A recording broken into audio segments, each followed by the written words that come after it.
Samantala, inulad din po ang ilang lugar sa Camarines Sur itong weekend kaya nagpatupad din ang evacuation ng local government doon.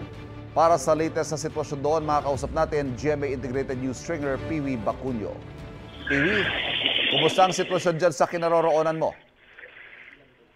Yes, Ivan, good morning. Sa ngayon ay nandito tayo sa bayan ng Delgalan, Camarines Sur, kung saan nga ay nakahanda ang buong bayan sa posibleng pagtaas at pagkakaroon ng baha sa lugar na ito, Ivan. Sa habang nag-uusap tayo, Piwi, anong lagay ng panahon? Malakas ba ba ulan?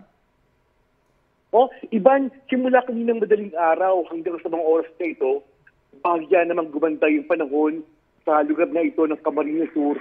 At inaasahan nga na sana, Ivan, ay magpatuloy na yung magandang panahon hanggang mamaya at sa mga susunod na araw.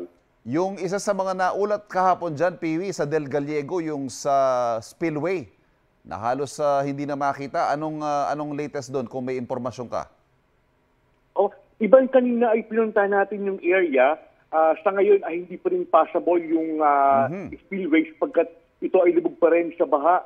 At ayon nga sa LG ng Del Gallego, inaasahan na aabutin pa hanggang isang araw bago madaanan yung spillway at parating yung mga barangay na isolate kahapon hanggang kaninang umaga. Okay, may mga inilikas bang mga residente? Kumusta kaya sila sa mga evacuation center?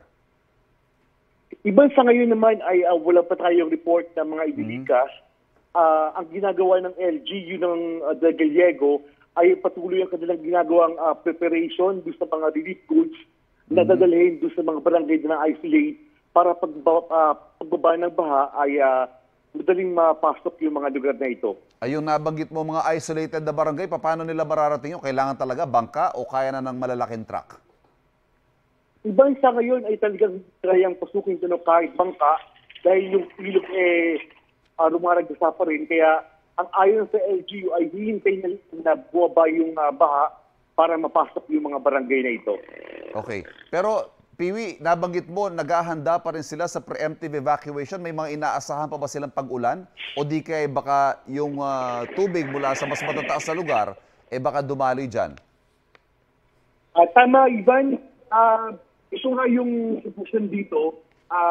Kahit hindi na umuulan, posible pa rin yung bumaha dahil yung tubig galing sa bundok ay ngayon pa lang tumarating sa kabayanan. Kaya posible pa rin yung pagbaha kung sakaling magpatuloy yung malakas na ulan. At ayon pa rin sa LG ng Del Gallego, kailangan nila ng tulong ng national government sapagkat kulang na ng nilang relief goods dahil sa mga nakaraang pangbagyo noong 2 weeks ago, Ivan. May mga naiulat bang mga namatay, wag naman sana, sa biglang pagbaha, Piwi? Ivan, sa kagandahang palit ay wala tayong napaulat na nasaktan or nasawi sa mga naging pagbaha dito sa area ng Camarines Sur.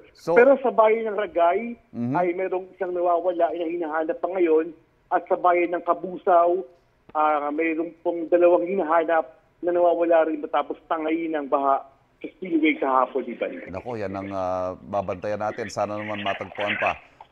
May pasok, Piwi, sa Camsur?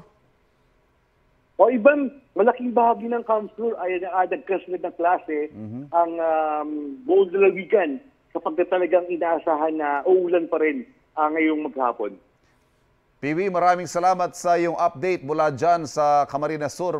Babalikan ka namin para sa karagdagan pa mga update dyan sa iyong kinaroroonan sa Del Gallego, Camarines Sur. Maraming salamat. Nakausap po natin si Piwi Bacunio, GMA Integrated News Stringer.